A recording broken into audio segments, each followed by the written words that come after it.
Heute möchte ich Sie mal ein bisschen motivieren, sich auch mal vegan zu ernähren. Vegan ist ja in vielen Bereichen sehr entlastend, sehr leichte Küche, bringt sehr viel Faserstoffe mit sich, hat meistens einen hohen Anteil an Bitterstoffen, die ja ganz gesund sind und bringen hoffentlich neben den Faserstoffen auch noch ein paar Vitamine mit. Und wenn man das so ein bisschen fantasiebegabt aufbaut, wie in dem jetzt hier von mir anmoderierten Video, wo man sieht, wie man aus Zucchini sich Spaghetti machen kann und wie man die auf eine vegane Art und Weise à la Bolognese hinbekommt, dann ist das eine, finde ich, Inspiration, die man durchaus aufnehmen sollte und die man häufiger in sein Tagesgeschäft mit einbauen könnte, zu sagen, wir essen jetzt einfach mal auf einer ganz veganen Variante. Ich bin kein Vegetarier und auch kein Veganer. Ich bin ein Mischköstler. Ich weiß auch um die Dinge, die verloren gehen können, wenn man unvorbereitet plötzlich sagt, ich will mich nur vegan ernähren. Wer das möchte, sollte sich auf jeden Fall damit beschäftigen, wo die Schwachstellen sind und sich auch darüber erkundigen, welche Lebensmittel in welcher Menge gegessen werden müssen, um das, was sonst in dem anderen Kram ausreichend vorhanden ist, eben auch wirklich gegessen wird. Und dafür gibt es im Internet schon sehr gute Aufbereitungen und natürlich auch in meinem Newsletter, den Sie dahingehend mal durchforsten dürfen. Ich wünsche viel Spaß beim Video und anschließend guten Appetit.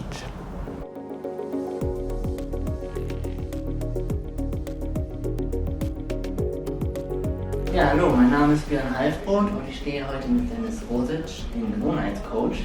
Und wir kochen heute mal ein bisschen ausgefallener, als das normalerweise üblich ist, nämlich vegane Spaghetti Bolognese. Und da Gewohnheit oder Ernährung viel mit Gewohnheit zu tun hat, habe ich mir heute Dennis zur Hilfe geholt. Dennis?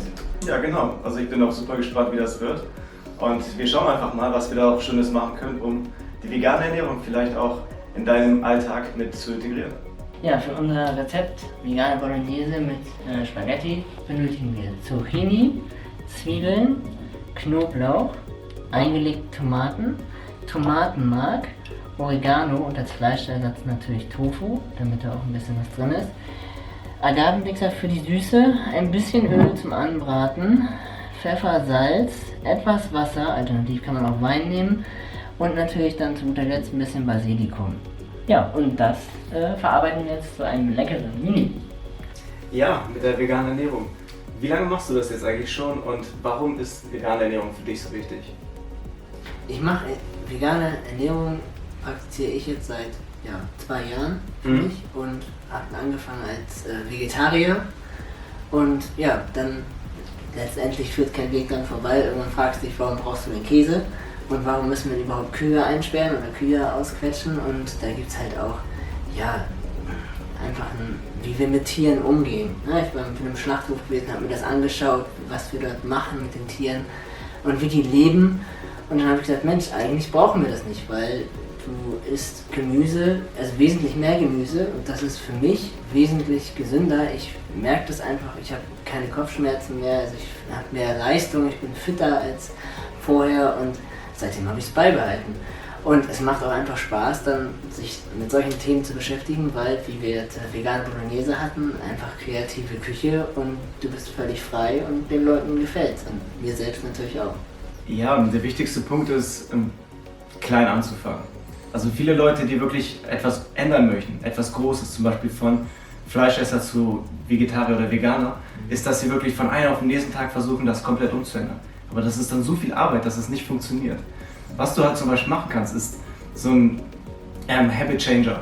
Quasi, dass du Stück für Stück anfängst. Dass du einfach mal anfängst, zum Beispiel zu sagen, okay, statt 7 Tage die Woche Fleisch, esse ich dann nur noch 6 Tage die Woche.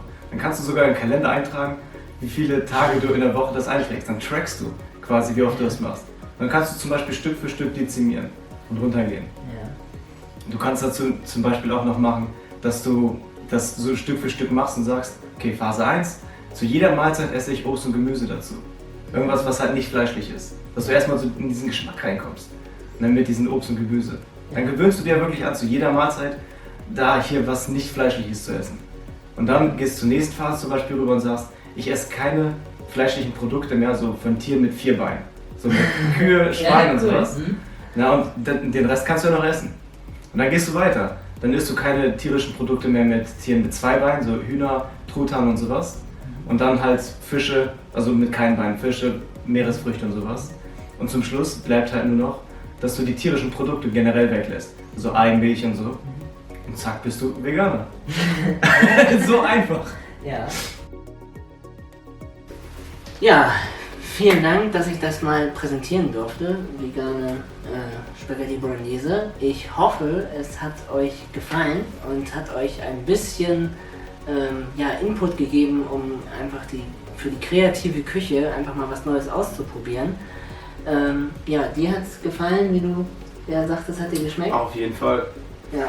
Ja, also ich bedanke mich da auch, dass ich dabei sein durfte und natürlich für das leckere Essen. Und es freut mich auch, dass ich so meinen kleinen Teil dazu beitragen durfte, um auch ein wenig zu zeigen, wie das so mit Gewohnheiten auch funktioniert. Ja, also viel Spaß beim Nachkochen und lasst euch schmecken. So, der Film ist nun zu Ende. Ich habe ihn mir auch angeschaut nochmal und da sind mir 2, 3 kleine Sachen gekommen, die ich Ihnen noch mit auf den Weg geben möchte.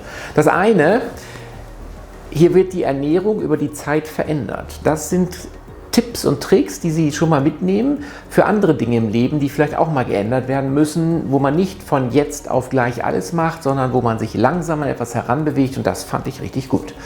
Dann haben wir aber gesehen, dass in diesem Video ein Öl zum Braten verwendet wird. Und davon möchte ich, egal in welcher Kochshow auch immer, Sie irgendetwas mit dem Braten mit Ölen hören und egal, was Sie auf Ihren Packungen lesen, von abraten. Denn ein Öl, das bei Raumtemperatur flüssig ist, ist ein mehrfach ungesättigtes Öl. Und ungesättigt bedeutet, dass die Doppelbindungen unter Hitze aufbrechen können und dann zu einem Radikal werden. Und das geschieht bei Sesamöl zum Beispiel bei 130 Grad und bei Raps- und Olivenöl zum Beispiel bei 170 Grad.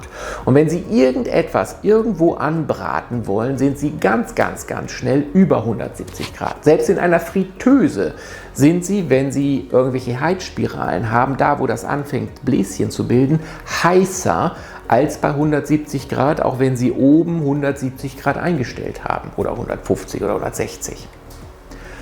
Und diese freien Radikale, die können sich natürlich, weil sie ja wieder Komplexpartner suchen, auch wieder zusammensetzen als sogenannte Transfettsäure.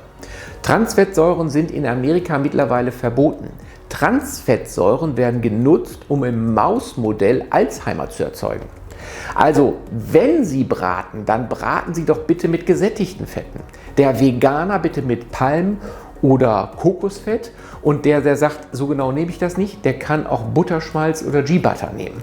Das sind gesättigte Fettsäuren, mit denen können Sie einen höheren Rauchpunkt erzielen und damit können Sie dann auch über die Maillard-Moleküle aromatische Geschmacksstoffe herbeizaubern, die auch nicht alle gesund sind, aber lecker. Und später dann nachher, wenn Sie das mit Wasser aufgeköchelt haben und dann noch irgendwie ein Öl brauchen, um Geschmack daran zu bringen, wenn Sie also nur noch mit 100 Grad unterwegs sind, dann können Sie die gesunden Öle dazugeben und können die dann mit, was weiß ich, pürierter Kartoffel oder was auch immer andicken, um dann eine schöne, sämige Soße zu haben. Also das zum Thema Braten mit Ölen, die bei Raumtemperatur flüssig sind oder sogar im Kühlschrank flüssig bleiben. So, aber jetzt nochmal ganz großes Dankeschön an die beiden, die sich hier zusammengesetzt haben, um aus der eigenen Erfahrung heraus ganz einfach, so wie es jedermann machen kann, zu zeigen, hey, hier kann ich wirklich mal ganz anders und preiswert und gesund kochen und so etwas unterstütze ich gerne und da gebe ich auch gerne meine Kommentare zu und wenn noch mal jemand da ist, der irgendeine tolle Idee hat und sagt, hey, da würde ich gerne mal Dr. Wicherts Meinung zu hören, dann fragen Sie doch einfach mal an.